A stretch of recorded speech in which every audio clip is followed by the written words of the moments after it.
Surat ring road પર આવેલી millennium textile market 1 માં આગ લાગવાની ઘટના બની હતી તો ફાયર વિભાગને કોલ મળતા 7 ફાયર મથકોની 20 જેટલી ગાડીઓ સહિતનો કાફલો સ્થળ પર આવી આગ બુઝાવવા કામે લાગી હતી।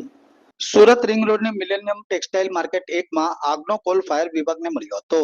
આ કોલ મળતા 7 જેટલા ફાયર મથકોની 20 જેટલી ગાડીઓ સહિતનો કાફલો ઘટના સ્થળે પહોંચ્યો હતો। બીજા અને ત્રીજા માળે આગ લાગતા ફાયરના કર્મચારીઓએ આગને બુઝાવવા કાબૂમાં લેવા પ્રયાસ શરૂ કર્યા હતા। આ આગ પર કાબુ મેળવવા ફાયર વિભાગને ભારે મુશ્કેલીનો સામનો પણ કરવો પડ્યો હતો। માર્કેટની દુકાનો બંધ હતી તે દરમિયાન આગ લાગતા ભારે ધુમાડાના ગોટે ગોટા જોવા મળ્યા હતા। જ્યારે ધુમાડાના ગોટાના લીધે આગ પર કાબુ મેળવવા ફાયર સ્ટાફે ભારે જહેમત ઉઠાવવી પડી હતી। તો ઓક્સિજન સપોર્ટની મદદથી ફાયર જવાનોએ ટેરેસના ભાગેથી સતત પાણીનો મારો ચલાવી આગને બુઝાવવા પ્રયાસ કર્યા હતા। જ્યારે હજી પણ આગ બેકાબુ હોવાનું જાણવા મળ્યું છે। જે દુકાનોમાં આગ નથી લાગી તેમાંથી માલ કાઢી વેપારીઓ દ્વારા બચાવવાનો પ્રયાસ પણ કરાયો હતો। તો આગ લાગવાનું કારણ હજુ અંગબંધ રહ્યું હતું। અત્યારના સમયથી 1.5 કલાક પહેલા આગનો બનાવ બનેલો કે જેમાં એવી જાણ કરવામાં આવેલી ફાયર કંટ્રોલ દ્વારા કે મિલેનિયમ 1 માં કોઈ કારણોસર આગ લાગેલી છે। ઘટના સ્થળ પર આવી અને અધિકારીઓ તપાસ કરતા જાણવા મળેલું કે આગનું પ્રમાણ વધારે હોય અને કન્જેસ્ટેડ હોય, જેથી કરી અને બીજી બધી ગેટની ગાડી અત્યારે બોલાવવામાં આવેલી છે। આ સ્ટેશનના તમામ અધિકારી ઘટના સ્થળ પર હાજર છે અને હાલમાં કામગીરી ચાલુ છે।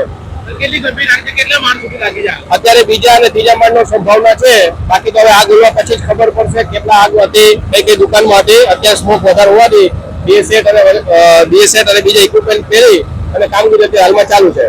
मेरा नाम दिनेश कुमार लोहार है। अभी मेरे यहाँ पे दुकान है एच ब्लॉक 2 सुशील सिल्क मिल के नाम से।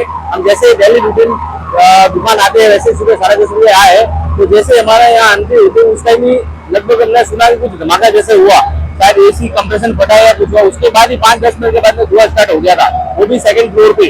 जैसे उसी टाइम पे सबको पता चला कि आग लगने जैसी संभावना है चालू हो गई है, तो उसी हिसाब से सभी अपने अपने व्यापारी सभी सेफ्टी के हिसाब से साइड में आ गए और उसी टाइम में फायर फाइटर वालों को सूचना दी और उन्होंने भी हाथों हाथ आके उनकी कार्रवाई चालू की। और अभी तक देख रहे हैं कि जब तक इन्होंने पूरी मेहनत और पूरी लगन से लगे हुए हैं फायर फाइटर्स, अभी तक आग को थोड़ा बहुत काबू में पा लिया है।